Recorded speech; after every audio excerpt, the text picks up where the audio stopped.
uma especial história de amor, é o nosso tema, e tem um texto bíblico, para que todos vejam e saibam, considerem e juntamente entendam que a mão do Senhor fez isso. A mão do Senhor fez isso. Família é uma especial história de amor. A primeira coisa que eu queria falar, né, o que é o amor, porque Celso cantou sobre o amor, né? O que é esse sentimento que inspira os poetas, que inspira poesias, canções, que encanta e leva os namorados, que é procurado como um bem precioso, que suaviza a dor e que faz o coração bater mais forte. Que sentimento é esse? Quando presente, o amor se torna motivação para a vida, impulsiona e encoraja o ser humano. Nós somos motivados pelo amor, né? Mas quando ausente, aniquila a alma, amarga a vida e pode levar à morte. Quantas pessoas estão morrendo de fome de amor? Talvez ao nosso redor a gente não encontre alguém com esse diagnóstico de um adoecimento de fome de amor. Mas, na verdade, nós sabemos que muitas pessoas podem estar morrendo dentro de casa, nas nossas famílias, com fome de amor. Porque morre-se muito mais de fome de amor no mundo inteiro do que de fome biológica. Quando nós olhamos aquelas crianças esqueléticas que aparecem nos noticiários morrendo de fome, a gente sabe que elas realmente estão morrendo de uma fome física, uma fome biológica, mas que por trás daquela morte ali tem todo um sistema perverso, econômico, político, social, que não deixa que a comida chegue até elas. Mas nem sempre nós percebemos os sinais da fome de amor que pode estar ao nosso redor. Então, o que é o amor, né? Quando eu comecei a escrever esse primeiro livro, Família, lugar de refúgio ou campo de batalha? Na verdade, o tema desse livro foi minha tese de doutorado, era família, funções e questões. E o questionamento, lugar de refúgio ou campo de batalha, foi a hipótese que eu lancei para estudar e que depois transformei num livro cristão, com embasamento bíblico e com os casos clínicos, mas que fala exatamente disso. Cada vez que uma pessoa procurava por uma ajuda, por um adoecimento, uma perda, um luto, um conflito, ela vinha com uma demanda ali, daquele momento, uma demanda pontual. Mas todas as vezes que íamos percorrer o caminho da dor, daquele adoecimento, nem sempre emocional, nem sempre era uma depressão, um transtorno de pânico, de ansiedade. Muitas vezes era até uma doença física mesmo. Cada vez que se ia percorrer o caminho da dor, o lugar que a gente sempre chegava e chega, é sempre o mesmo, família. E eu comecei a pensar, mas família, o que ela não foi criada por Deus para ser um lugar de refúgio? Promotora da saúde? Por que ela tem se transformado num campo de batalha? Onde acontecem as dores que mais afetam a nossa vida, as feridas que mais impactam, que mais trazem dores à nossa vida. Por que a família se transformou? E aí foi escrevendo, ouvindo histórias, trazendo casos clínicos e também trazendo sobre a estruturação da família, funções e questões, papéis da família, e muitas outras coisas. Tem um capítulo aqui que chama Famílias Psicossomáticas, quando a dinâmica familiar adoece seus membros. E esse é o meu primeiro livro que traz essas questões. O segundo livro que eu lancei agora nesse período da pandemia é esse, Enigmas da Alma, uma decifração à luz da palavra de Deus. Quais são os nós que muitas vezes estão dentro da nossa alma, na nossa mente, nas nossas emoções, que podem estar emperrando a nossa vida, o nosso fluir, destruindo relacionamentos, casamentos? Que são esses nós? aquilo que Paulo falou, que o bem que não quero, esse faço, o mal que não quero, não faço. O bem que quero, não faço. O mal que não quero, faço. O que nos impulsiona? O que pode nos impedir exatamente de fazermos aquilo que gostaríamos de fazer no cumprimento do propósito de Deus para as nossas vidas? Aqui tem um capítulo que eu considero muito especial, que é quando a infertilidade começa na alma. A ministra de louvor, ela estava exatamente orando por isso, e nós sabemos que muitas vezes, com todo o aparato científico que temos hoje, muitas mulheres não conseguem engravidar, mesmo não tendo nada que possa ser algo que possa dizer, isso está impedindo, às vezes saudáveis. O que pode estar na alma, emperrando o fundamento da próxima geração? Então, essas questões todas eu lanço aqui, tem um capítulo sobre enigmas da alma e a viração do dia. Por que tantas pessoas têm, ao final do dia, uma certa tristeza, melancolia, uma sensação de saudade que não sabe nem de que nem de quem, um sentimento que não sabe nomear? O que isso tem a ver com a perda do jardim? Tudo isso tem aqui. Mas também nós não ficamos só nesses 2 livros, não, gente. Nós trouxemos também para vocês Guardiões da Infância, da minha amiga lá, Flávia Vaz. Um livro muito especial. Porque nós estamos vivendo um tempo, ou nós nos levantamos como guardiões da infância, como uma família guardiã da infância, ou nós vamos ver o inimigo ganhando terreno sobre as nossas crianças, sobre os nossos filhos, porque é isso que nós estamos vendo hoje, nesse mundo onde o inferno tem se mobilizado, todo o arsenal do inferno está dirigido para roubar a inocência das nossas crianças. Ladrão da inocência.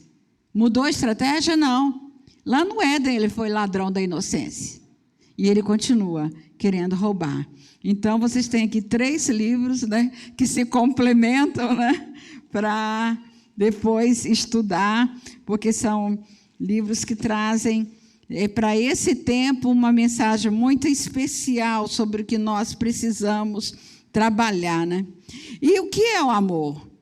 Então, a gente vai falar de amor em poesias, falar de amor em canções, olhar o conceito de amor num dicionário.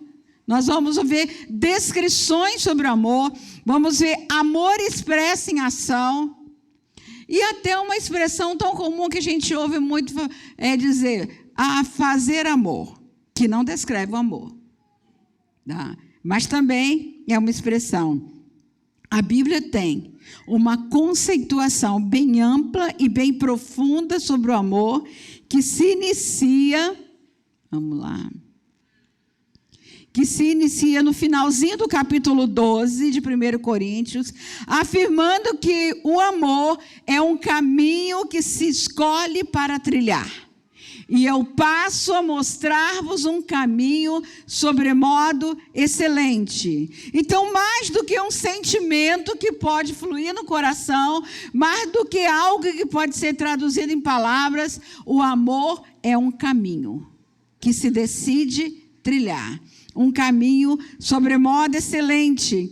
E o capítulo 13 de 1 Coríntios descreve esse amor como uma atitude interior, uma disposição do coração e da mente para buscar o bem do outro.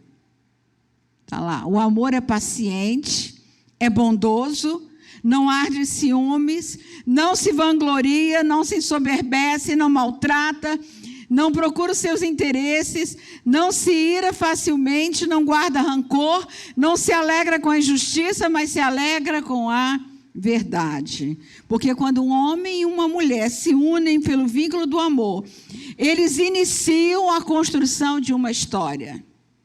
Mas essa história não começa quando um homem e uma mulher se apaixonam um pelo outro e decidem casar. É claro que nós sabemos que todo casal de namorados idealiza sua história de amor, sempre com um amor romântico. Mas essa idealização do amor traz todas as carências não supridas na família de origem. Então, nós estamos falando de uma história que é escrita nos 3 tempos da vida, que começou com os nossos pais, que deu a nossa origem. E aí nós começamos a construir, edificar a nossa história e que vamos transmitir para a geração do futuro. Então, há uma grande responsabilidade, porque a nossa idealização, quando nós casamos, trazendo todas as carências familiares, logo, logo pode cair por terra. Porque quando a crise vem, a crise entre o ideal e o real, as nossas idealizações nesse momento parecem desmoronar. Mas a crise abre a possibilidade de fundamentar o amor em bases reais. E aí você pode transformar o seu casamento. Crises em oportunidades, né? E de compreender que uma história, ela é construída com os recortes que recebemos da história dos nossos pais. E é preciso olhar a nossa história para entender o que eu quero preservar, o que nós queremos preservar e o que nós não queremos repetir, para não repetir histórias que nós já sabemos o final. Às vezes a gente não para pensar sobre isso. Qual é o modelo que eu tenho de família? Que visão é essa de família que eu tenho? O que eu construí? O que eu trago da minha família de origem, que eu estou depositando na minha família hoje e que possa estar repetindo uma história? Quantos aqui vieram de pais separados? Levanta a mão.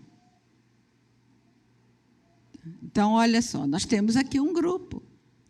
Então, quem viveu numa família desmoronada vai entender bem o que eu estou falando. Por quê? Porque nós já trazemos, quem vem de uma família, já traz uma visão de que quando o problema vem, o melhor é separar. O plano B está sempre ali guardado. Então, os desafios são muitos. E nós não queremos repetir histórias, porque nós somos já marcados por essas histórias, marcados a ferro e fogo. Eu costumo dizer que nós somos tão marcados pelas histórias dos nossos pais, que é como se muitas vezes, quando a gente vai numa fazenda, que a gente vê aqueles animais com a marca do dono, né? Está lá, marcado. Onde eles vão, está lá a marca do dono. Onde nós vamos, nós somos marcados pela história dos nossos pais. Por isso que é preciso olhar essa história. É preciso. A gente pode cruzar os braços e não querer nem saber da história. Cada um tem a sua forma de lidar com as histórias. Mas isso não significa que não olhar a história nos isenta de não repetirmos modelos fracassados. Então, é importante olhar a história para empreendermos um caminho que, mesmo com a certeza das lutas e das adversidades que virão, mas uma decisão de lutarmos juntos para escrevermos uma história de amor. E não uma história de amor comum, uma especial história de amor. Por que especial? Porque nós estamos fundamentados na fonte do amor de Deus.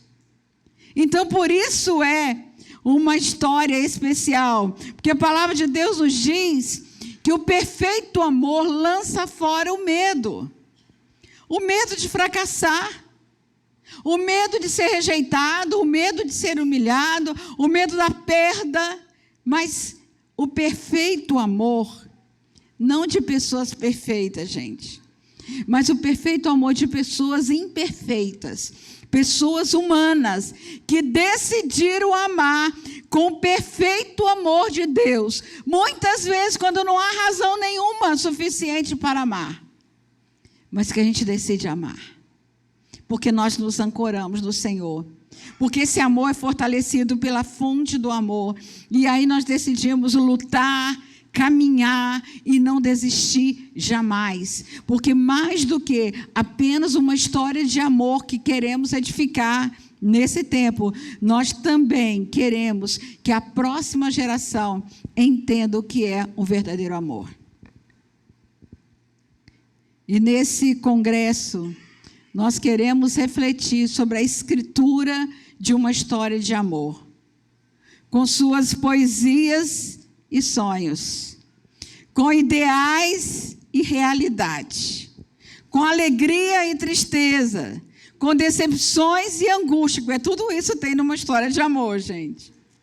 Mas a história que cada um de nós constrói, com suas simplicidades, com complexidade, mas uma história de amor, que um dia foi firmada com uma aliança, um símbolo de amor, um compromisso entre um homem e a mulher, que fazem um compromisso muito mais do que um com o outro, mas um compromisso com Deus. Uma história de amor que se escreve e se inscreve. Uma inscrição, ela não precisa ser feita com caneta, com tinta. A inscrição é o que se marca aqui na alma, que se inscreve, né? Através do processo de amadurecimento de um homem e de uma mulher, que decidiram se unir pelo vínculo do amor e estão dispostos a ultrapassar todas as etapas da vida conjugal para que a família seja especial. Diferente do mundo de hoje. Uma família que muitas vezes vai na contramão dos princípios e valores do mundo, do sistema do mundo, mas uma família que decide viver os princípios de Deus. E por isso nós vamos trabalhar aqui nesse primeiro momento, primeiro capítulo da história, porque a história é escrita com capítulos, né? Primeiro capítulo que nós vamos trabalhar é resolvendo o passado, que é a primeira parte, amanhã à tarde para edificar no presente e à noite os fundamentos da geração do futuro. Uma história em 3 tempos, né? E por isso eu quero logo iniciar falando que se há uma história escrita, há também uma história a ser trabalhada, porque no percurso da construção dessa história, no mundo decaído que nós vivemos, e que tudo que já lemos na palavra de Deus, reconhecemos desde o Éden, é uma história que precisa de ser trabalhada. Por quê? Porque o adoecimento das relações familiares é o grande desafio que nós temos hoje. Relações familiares que têm adoecido, que muitas vezes transformam a família que deveria ser um lugar de refúgio num campo de batalha. E nós pressupomos que essa história que nós escrevemos, ela precisa ser escrita dentro dos princípios da palavra de Deus. E para isso nós precisamos de trabalhar a cura. A cura. Qual é a cura que você precisa? Qual é a cura que a sua família precisa? Na história construída no passado, na bagagem que nós trazemos da nossa família de origem, onde é o ponto da dor? Quando você olha para a família, para a história da família, onde é o ponto da dor? De que forma esse ponto veio refletir hoje na sua vida? O que você carrega dentro da sua alma que você pode olhar hoje e dizer, meu Deus, nessa área eu estou precisando que o Senhor atue exatamente nesse ponto da minha família. Amém? Amém, é isso que nós queremos. É preciso percorrer esse caminho que é desafiador, esse caminho sobremodo excelente, um caminho que foge da idealização do amor romântico, onde não há lutas e dificuldades, não. Nesse caminho do amor, olha o que nos diz o texto, há sofrimento. Tudo sofre. Alguém quer sofrimento no caminho do amor? Mas há sofrimento. Não só há sofrimento, mas tem que se ancorar na esperança. Ancora-se na esperança. Tudo espera. Esperar muitas vezes quando os sinais não são visíveis. Esperar muitas vezes quando você tem que crer pela fé. Quando você tem que ver o invisível, ouvir o inaudível. Porque se você vai ouvir o audível, aquilo que estão falando à sua volta, o seu ouvido vai ser contaminado com tudo que se fala, contrário à família, porque o mundo hoje crê que a família é uma instituição caída, derrotada e que não vale a pena, família. Então, tem que se ancorar na esperança, que exige fé. Tudo crê e tudo suporta. Busca força para suportar. Suporte, ser suporte um para o outro. Mas esse é o amor que jamais acaba. Então, está muito para além do amor romântico, o amor humano. Porque o amor que jamais acaba, dentro do contexto que vivemos, só pode ser possível se ele for firmado no amor eterno de Deus. Porque também aqui Paulo fala que permanece essas três coisas: a fé, a esperança e o amor. Então o amor jamais acaba. Esse amor da fonte de Deus. Esse amor que nos dá a sustentabilidade para nós caminharmos aqui nesse mundo. Esse amor que nos traz paz para a nossa alma, que harmoniza a nossa alma nos momentos desafiadores da nossa vida. Uma história construída nos 3 tempos da vida.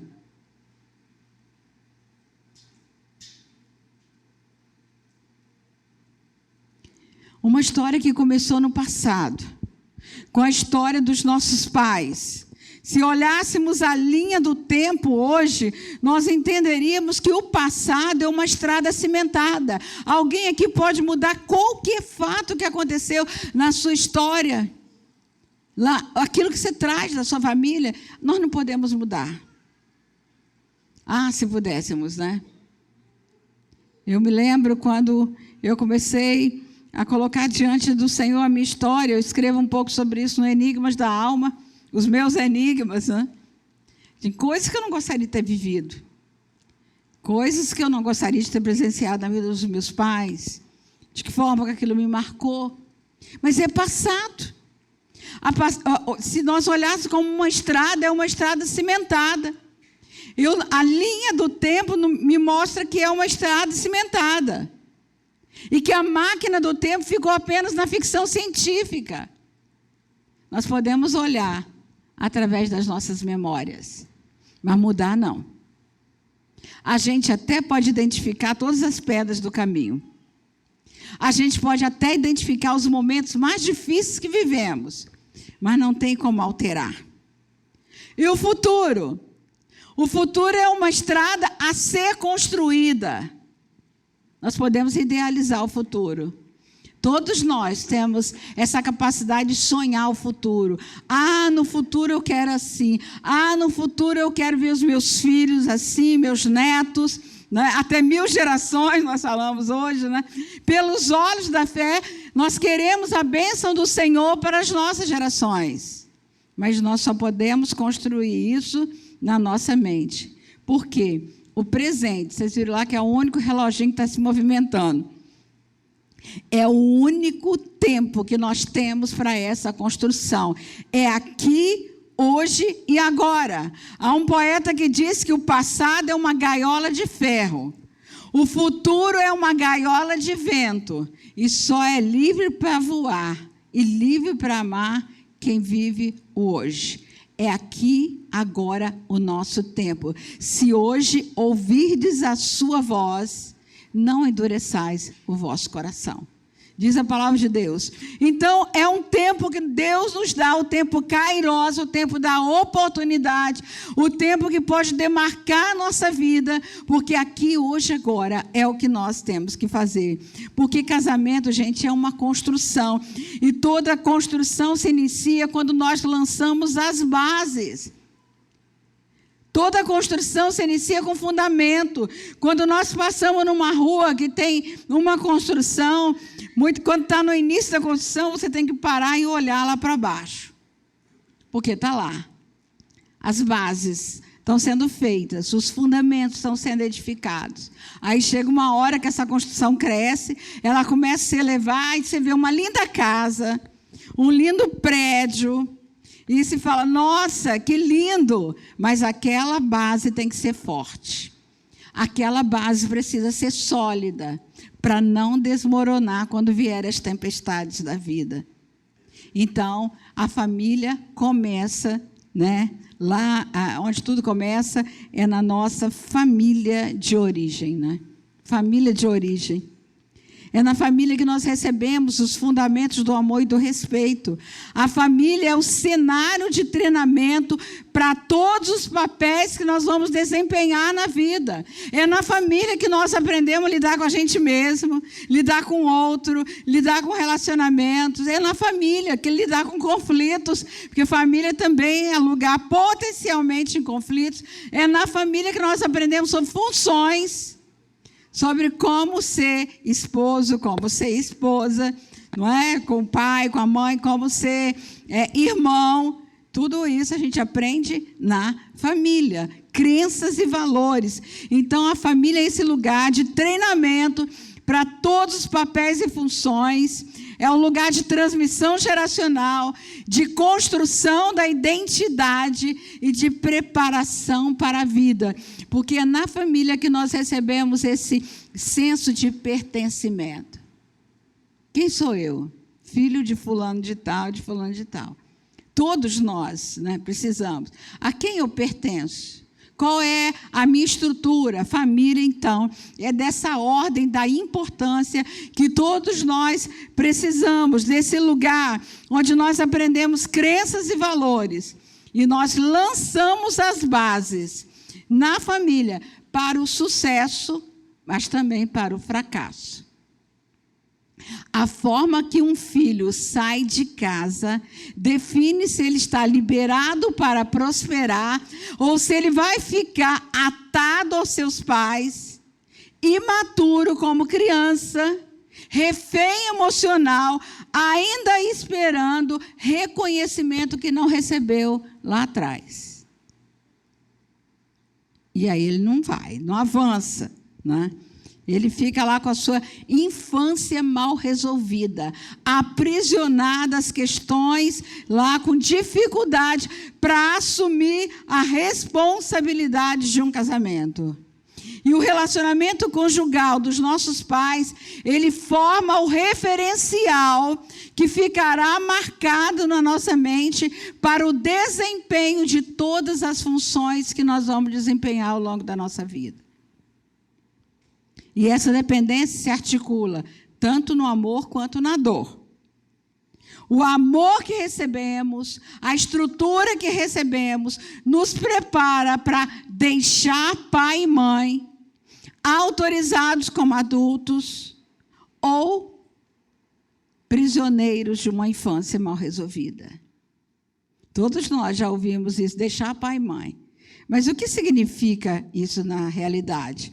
Porque quando você deixa pai e mãe apenas geograficamente, mas não trata essas questões, vai ficar como eterno cobrador de uma dívida impagável que nem a morte é capaz de quitar. Quantas pessoas hoje, que os pais já partiram, mas continuam com o coração entulhado de mágoa, de ressentimento, de amargura, que ainda continua com as dívidas. Que fez isso, que deixou de fazer aquilo, então foi embora me devendo. Quantos estão à nossa volta com essas questões mal resolvidas? Por quê, gente? Isso traz danos reais a uma estrutura psíquica, porque a dor, ela pode se apresentar nas 3 dimensões do tempo. E eu coloquei propositalmente esses 2 desenhos aí, são 2 desenhos. Os 2 desenhos feitos por crianças abusadas sexualmente. Então, dá uma olhada nesse desenho. Como a expressão né, do desenho marca a dor. Então, uma dor marcada na face, uma dor marcada nesse desenho.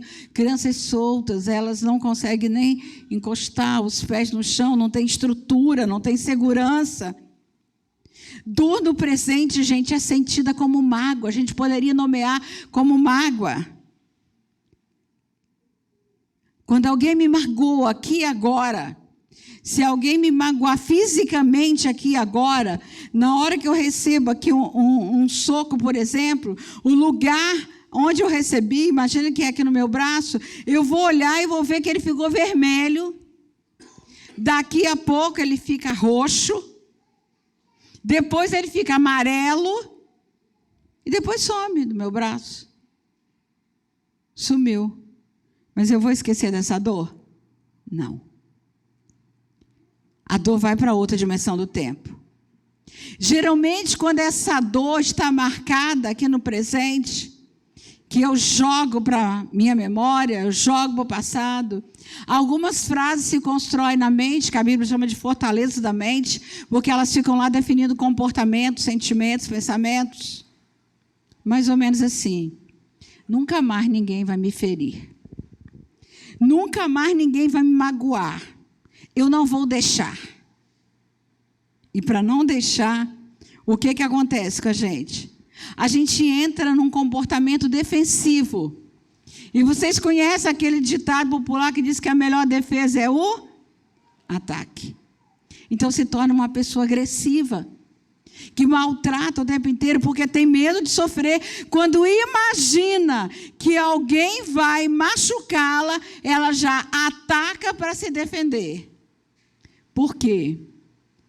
Porque a dor, sentida como mágoa, foi para o passado e ela vai retornar com um outro sentimento. Vocês já viram quando você está com machucado assim no pé ou no braço? Quando alguém chega perto de você, o que você faz? Encolhe. Adivinha onde a pessoa vai encostar? Exatamente onde está machucado, não é? Às vezes até já criou uma casca e machuca de novo. Por quê? Aí se fala, de novo? Não é possível. Me machucou no mesmo lugar. E aí o sentimento que acompanha essa dor é raiva. A dor no passado é lembrada como raiva. E ela fica lá, né? Sentindo, reeditando aquela dor com todos os sintomas inerentes a ela no momento presente, com medo de que ela se repita novamente. Aí o que acontece com o presente, gente? Dor no passado, sentida como mágoa. Dor no presente é sentida como mágoa. Dor no passado é lembrada como raiva. Como é que vai se chamar a dor do futuro? A pessoa vive o hoje numa agitação enorme na alma. Sabe aquela agitação? Não é? Ela fica lá com aquela alma turbulenta. Está sempre esperando que alguma coisa ruim vai acontecer. Então, ela fica tentando se proteger de sofrer amanhã a dor que já conheceu ontem. Então, ela vive o hoje com o coração turbulento, tentando se proteger de sofrer novamente a dor que ela já conhece de ontem. Passado, presente e futuro. E essa dor se chama ansiedade. E eu não estou falando da ansiedade comum, essa ansiedade que nós temos, aquela ansiedade que você está preocupado com alguma coisa amanhã, e você já fica hoje meio agitado e tal, amanhã você resolve. Essa ansiedade é comum, todos nós temos em algum momento por alguma questão.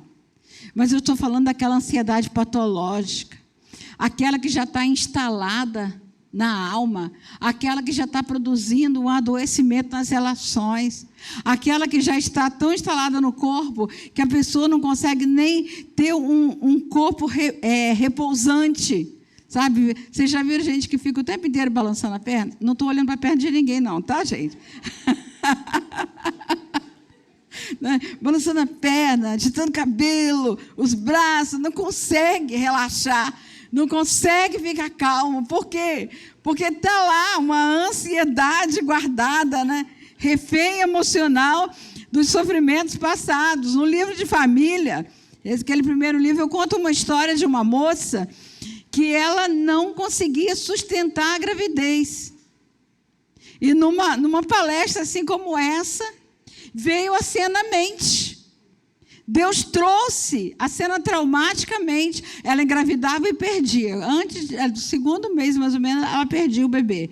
Ela já tinha tido vários abortos espontâneos. E ninguém descobriu o que ela tinha. E numa palestra veio a cena traumática. E ela lembrou uma história familiar de um pai que a mãe dela tinha morrido no parto do irmão. E na hora que ela me falou, eu pensei até que era por conta da morte da mãe que ela não engravidava. Mas aí ela conta uma história de o pai casou novamente, aí a esposa do pai engravidou, e quando nasceu a criança, a irmã dela ajudava no serviço de casa, ela ajudava a cuidar do bebê, isso era bem pequena, 5 anos, mas ficava ali passeando, eu morava no interior, ficava passeando com um carrinho de bebê. Até que um dia a casa ficava bem no alto, embaixo tinha uma descida e um campinho onde as crianças chegavam da escola e brincavam. E o irmãozinho dela estava lá brincando com os coleguinhas e chamaram ela para brincar. E ela estava com o carrinho do bebê. Aí ela botou uma pedra na rodinha do carrinho de bebê e desceu, foi brincar. E de repente ela olha para cima, a criança acordou, começou a se mexer e o carrinho saiu de trás da pedra. E quando saiu, desceu. Aí foi aquela gritaria, todo mundo correndo para segurar o carrinho. E ela correndo na frente e as crianças correndo atrás. E não conseguiu segurar o carrinho. E aí ele bate num pedaço de árvore e a criança voa. E aí os vizinhos correm, levam a criança, mas aí foi uma confusão muito grande e tal. Quando o pai chegou do trabalho, era dia do grupo familiar. Ele faz rapidinho o grupo familiar. E o pai era diácono de uma igreja, e quando as pessoas foram embora, ele chama as 3 crianças e falou, entra no carro, ele já estava de pijama para dormir, não precisa trocar de roupa, entra no carro, que nós vamos sair para ter uma conversa.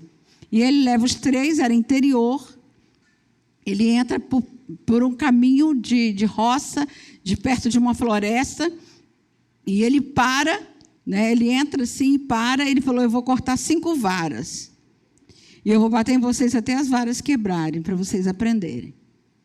E aí, segundo ela, quando a 3ª vara quebrou, ele parou de bater, e olhou para eles e falou assim, agora vocês vão a pé para casa.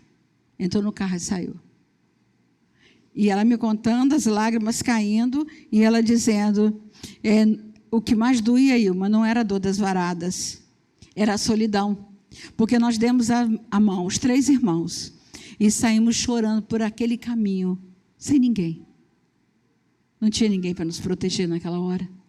E ela começa a contar isso, as lágrimas caindo, e de repente ela fala assim, mas eu era apenas uma criança, eu só tinha 5 anos, e eu não consegui segurar o bebê.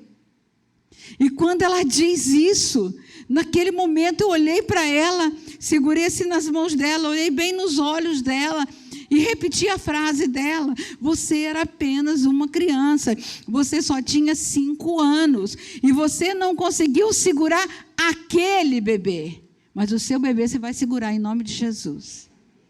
E ela foi curada naquele dia. É claro que tinha todo um processo para fazer. Ela precisava ir àquele pai, liberar perdão e tal. Aí eu chamei o pastor dela, que eu estava até no encontro de casais, chamei o pastor, orientei ali, ela ia preparar esse momento e ela já tem não só aquele filho que ela engravidou no encontro de casais, gente. Ela engravidou. Quando ela foi ao pai dela, ela já estava grávida. E eu falei, pede a ele para abençoar seu ventre, impor as mãos no seu ventre, orar e liberar a bênção para as suas gerações. E ela foi curada. Porque nós temos um Deus que cura. Esses traumas, essas histórias que podem estar lá, essas dores, produzem todo esse adoecimento da alma, que podem sim interferir na nossa história. Que podem sim ser um emperramento para fundar a descendência. Mas o Senhor pode trazer tudo isso à tona. O Senhor pode, porque muitas vezes a pessoa fica agarrada nas raivas do passado. Quantas pessoas hoje, gente, que são tão irritadas, que já amanhecem irritadas, já amanhecem de mau humor, já tem aquela irritabilidade latente, aquela raiva recalcada, e se torna uma pessoa agressiva. E a agressividade, ela não só contamina os relacionamentos, mas ela também reverte em doença. Toda depressão tem um fundo de raiva recalcado. A raiva não direcionada para o outro, é redirecionada. A pessoa traz a raiva, aquela raiva que ficou lá guardada, nunca tratada. Chega numa hora, ela vem como um processo de depressão, vai explodir numa depressão, que nada mais é do que uma demissão subjetiva. A depressão leva a pessoa a se demitir de si mesma. Demitir da alegria da vida, demitir da motivação, demitir até mesmo, muitas vezes, da esperança, porque está tão contaminado. A raiva também aflora no corpo, nos fenômenos psicossomáticos. Quantas doenças, quando você vai olhar, está ali um emocional precisando ser tratado, porque tem um emocional tão contaminado, com tantas emoções tóxicas, destrutivas, emoções que trazem danos reais, que se manifestam nos sintomas. Quantas vezes o que está explodindo na pele, explodiu primeiro na alma? A pele é espelho das emoções. Quantas vezes uma fibromialgia não está dizendo de uma raiva recalcada, de um adoecimento da alma? Eu me lembro de uma moça que foi me encaminhada por uma dermatologista e ela estava com uma coceira no corpo e nada resolvia, nem remédio, nada, nem um creme. E depois de um longo tratamento, ela foi encaminhada e ela, com dificuldade de falar da sua história, até que um dia, na hora de sair do consultório, ela falou assim: eu vou te falar na próxima sessão um assunto que eu não gosto de falar. Aí ela parou na porta e falou: eu sou adotada. E fechou a porta e foi embora. Quando ela voltou da outra vez, aí ela começou a me falar sobre adoção, e eu perguntei: o que você sabe da sua história? Você já teria algum interesse de buscar esses pais biológicos? Aí ela olhou para mim assim, bem séria, e falou: eu não, você acha que eu quero arranjar sarna para me coçar? Aí ela parou assim, ela olhou para o braço, olhou para mim, riu assim, igual vocês riram, e falou: já arranjei, né? Estava coçando na alma. O corpo foi apenas o depositário daquela dor, daquela angústia que estava lá na alma. Quantas vezes o corpo... Aliás, eu acho que hoje o corpo nem só fala. Lembra? Um livro antigamente falava: o corpo fala. Eu acho que hoje o corpo grita. E a gente muitas vezes não ouve. Não ouve. Por quê? Porque está lá, né? Muitas vezes, pipocando em tantas doenças que denunciam que há um interior entulhado de emoções que precisam ser expressas e faladas e lidadas. Se com a tua boca, né, confessares. Ora, Deus não conhece a nossa mente, gente. Ele não sabe tudo que se passa na nossa mente. Por que precisa falar com a boca? Por que precisa transformar a nossa dor em palavras? Porque toda dor não transformada em palavras pode comparecer no corpo como sintoma. É preciso falar. Confessai para serdes curados. Não é para ser perdoado. Confessais uns aos outros. O Senhor nos perdoa. Ele conhece a nossa estrutura, nós estamos na graça e Ele nos perdoa. Mas quando nós abrimos a nossa boca para falar para alguém, para trazer a nossa dor à tona, essa dor, à medida que ela vai saindo da nossa alma, ela vai produzindo cura, ela vai produzindo alívio. E o Senhor vai trabalhando no nosso interior. As ações são previsíveis, gente, mas as reações são frutos, as ações são fruto da nossa elaboração mental, previsível, mas as reações é daquilo que a gente tem dentro. O que contamina não é o que entra, mas é o que sai. O coração contaminado. Não é por acaso que a palavra de Deus nos diz em Provérbios 4:23, sobre tudo o que se deve guardar, guarda o teu coração, porque dele procedem as saídas da vida. Mas como fazer para resolver? Vamos então para a solução.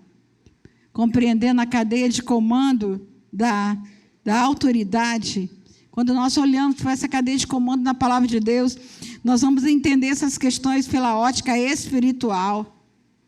E se o Senhor trouxer alguma lembrança na sua mente, registra. Anota para depois você orar por isso. Porque o Senhor traz, Ele ativa a nossa memória. Memória é inconsciente, Ele ativa. Vamos olhar para o início de tudo. Olha esse texto de Ezequiel, que por inferência nos diz, você estava no Éden. No jardim de Deus, você foi ungido como um querubim guardião, pois para isso eu o designei. Você estava no Monte Santo de Deus e caminhava entre as pedras fulgurantes. Você era inculpável em seus caminhos, desde o dia em que foi criado, até que se achou maldade em você. Esse texto fala sobre quem, gente? Lúcifer. Deus criou o universo celestial, seres celestiais. Lúcifer era um anjo de luz. E Deus é Deus de autoridade. Deus é um Deus de lei. Deus é a fonte da lei, porque a lei harmoniza, produz equilíbrio. Logo, a subversão da lei gera o caos e desorganiza o mundo. E Lúcifer propôs no seu coração ser igual a Deus, se assentar no trono de Deus. E os sentimentos que entraram no coração de Lúcifer foram sentimentos destruidores: soberba, autossuficiência, orgulho, inveja. Só sentimentos destruidores. A criatura se rebela contra o Criador. Ele subverte a lei e a autoridade. Olha o que aconteceu. Como você caiu dos céus, ó estrela da manhã, filho da alvorada. Você que dizia no seu coração, subirei aos céus, erguerei o meu trono acima das estrelas de Deus. Eu me assentarei no monte da Assembleia, no ponto mais alto, elevado do Monte Santo. Subirei mais alto que as mais altas nuvens e serei como o Altíssimo. O que acontece? Aí começa a perda da identidade, a subversão da lei, né? Esse é o processo da perda de identidade. Ele era Lúcifer e ele era anjo de luz. Quando ele cai, ele perde identidade. Ele se transforma em Satanás, príncipe das trevas. O que era luz virou trevas. Ele é ladrão da identidade. E o que ele quer é exatamente isso, subverter na família para que ele possa roubar.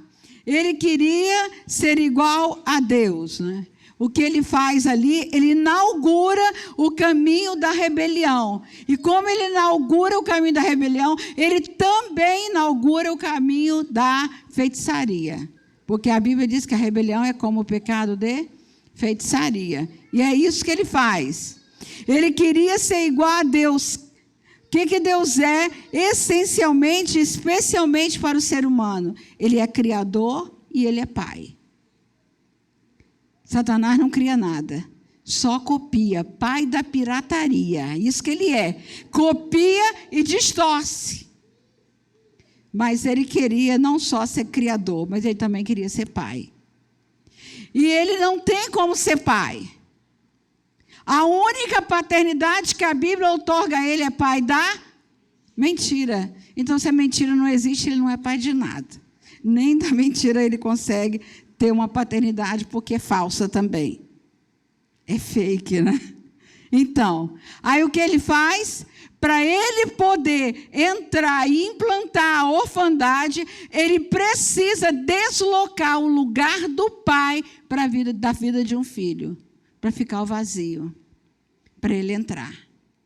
Mas a Bíblia diz que Deus é pai dos órfãos.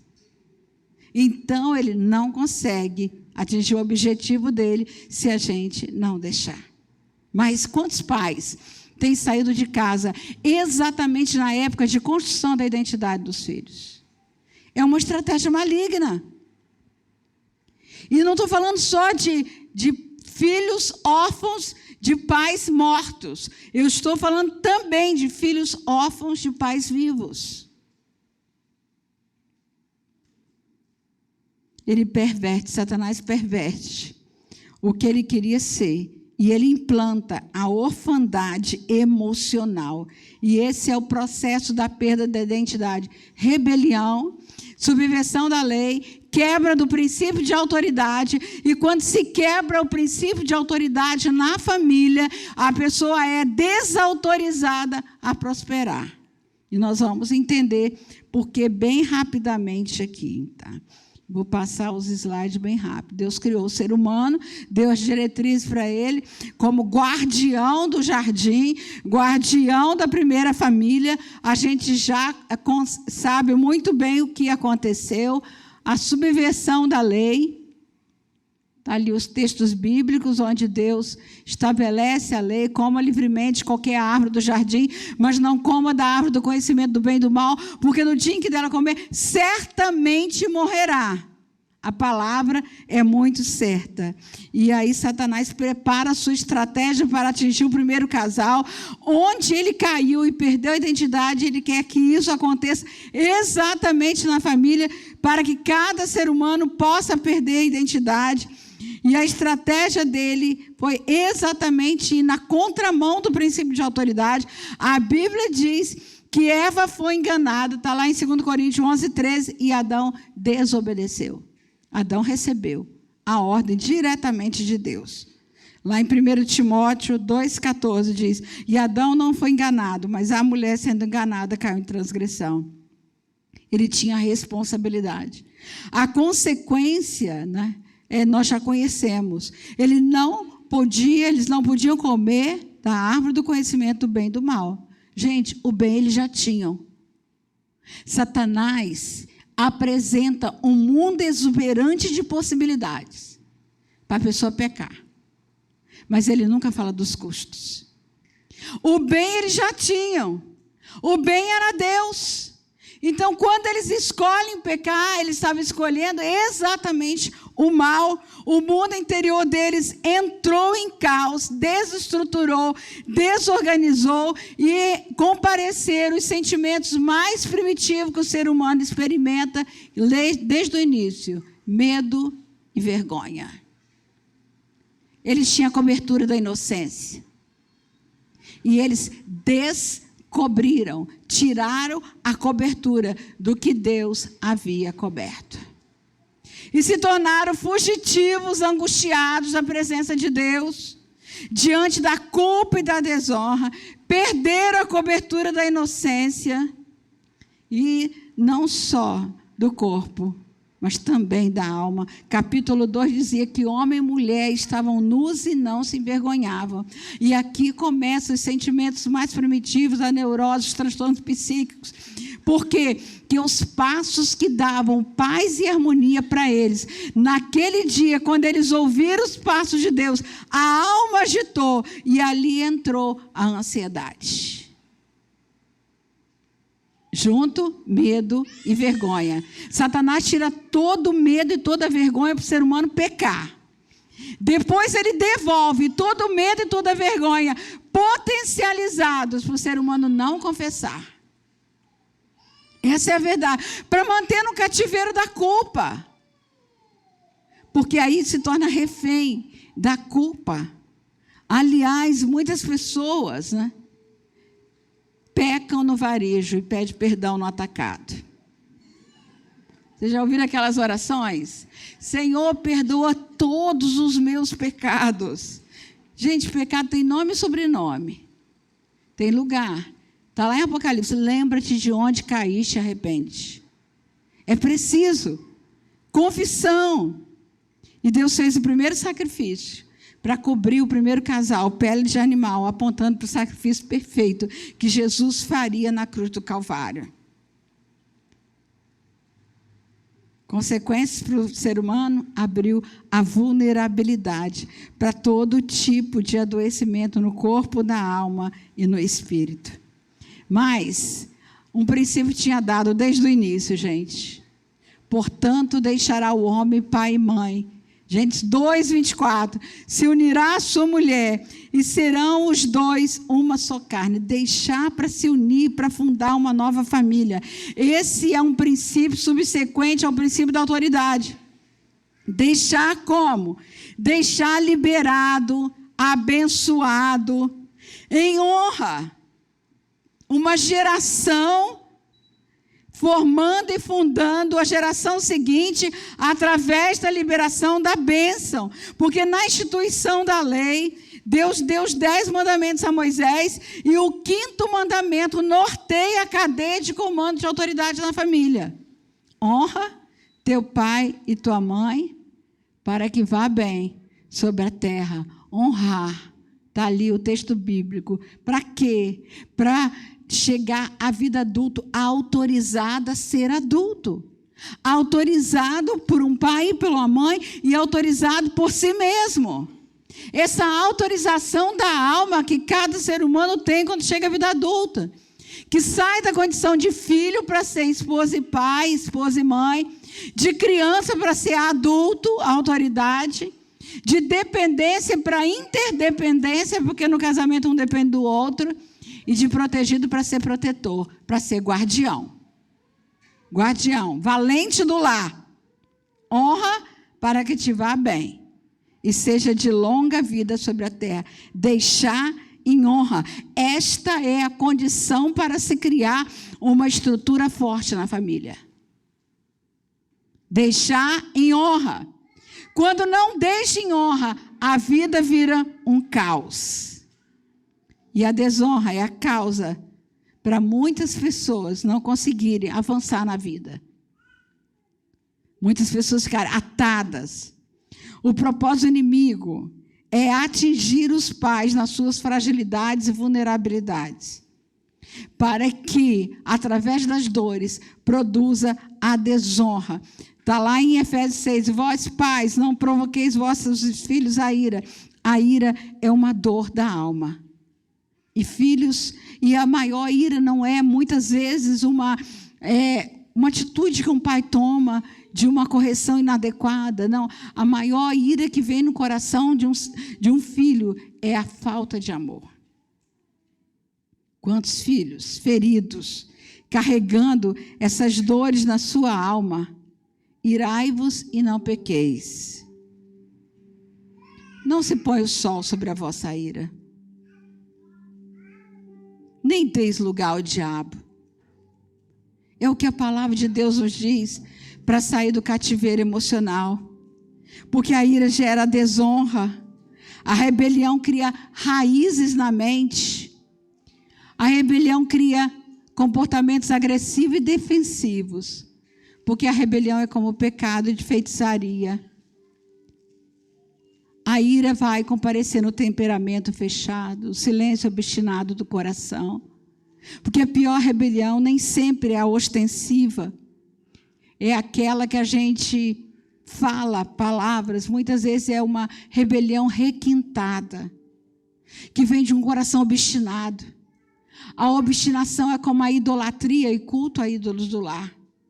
O que a obstinação faz? Obstinação, obsessão é a mesma raiz da palavra. Ela leva a pessoa a ficar fixada nas dores do passado, nas falhas da paternidade.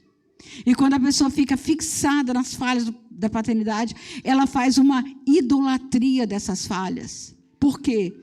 Porque a vida dela fica condicionada ao que fizeram comigo, aos maus tratos que recebi, às falhas daquele pai e daquela mãe. E nessa obstinação, ela se agarra ao passado e não trabalha as suas dores.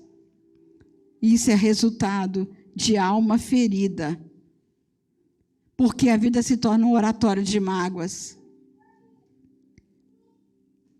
Idolatria e culto a ídolos do lar. E sabe o que diz Salmo? É o Salmo, deixa eu citar aqui, 115.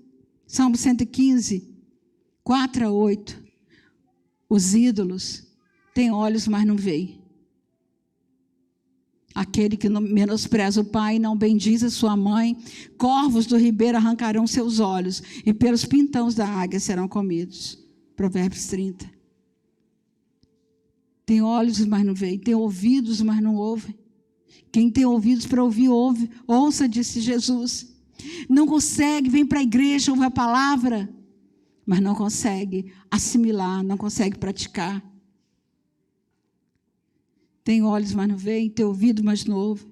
Tem boca, mas não fala. Não elabora as dores. Fica com tudo calado. Tem mãos, mas não apalpam. Não tem abraço, não tem toque. Tem pés, mas não andam. A vida fica paralisada. Tornem-se semelhantes a eles todos que tais coisas praticam, os que nele confiam. É tempo de cura. É tempo da gente entender que Deus tem uma nova história para nós. Compreender as dores silenciosas, sabendo que não foi por coisas corruptíveis como prata ou ouro que nós somos resgatados do fútil procedimento que os nossos pais nos legaram. Eles deixam e nós escolhemos se queremos ficar com eles ou não.